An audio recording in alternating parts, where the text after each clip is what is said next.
Bonjour, on va à l'église Saint-Germain-des-Prés, s'il vous plaît.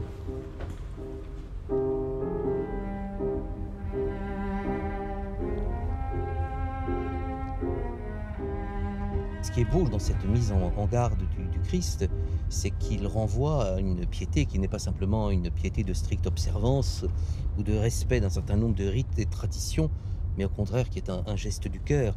Et cette veuve qui donne finalement tout ce qu'elle a pour le temple de Jérusalem, à la différence finalement des scribes qui donnent peu, qui donnent quelque chose de leur surplus, comme dit le Christ, alors qu'elle, elle donne le mot aussi m'a frappé, elle donne de son indigence.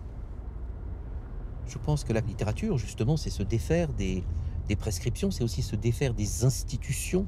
Et il y a ça finalement dans cet appel du Christ, finalement, à une vie plus libre, une vie hors des carcans. Et effectivement, la littérature s'apparente à cette quête d'une sorte de liberté qui est avant tout d'ailleurs très souvent une liberté intérieure, une liberté spirituelle.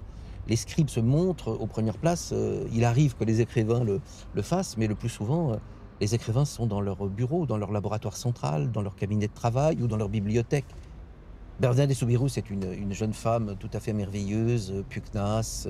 C'est une petite paysanne. Elle va glaner du bois près de cette grotte de Massabielle et elle va voir apparaître la Vierge plusieurs fois. Et elle aussi va se trouver en butte aux institutions parce qu'évidemment, on ne veut pas croire. On la prend pour une mythomane. On est convaincu qu'elle raconte n'importe quoi. Et jamais elle ne faiblira. Elle a cette liberté, mais elle a aussi cette authenticité, cette pugnacité. C'est un personnage absolument remarquable, absolument fabuleux. Et j'étais très heureux de retourner à Lourdes. J'y étais allé enfant et en préparant ce livre, justement, je suis retourné sur les lieux et ça a été véritablement un pèlerinage extrêmement important pour moi, un moment extrêmement fort.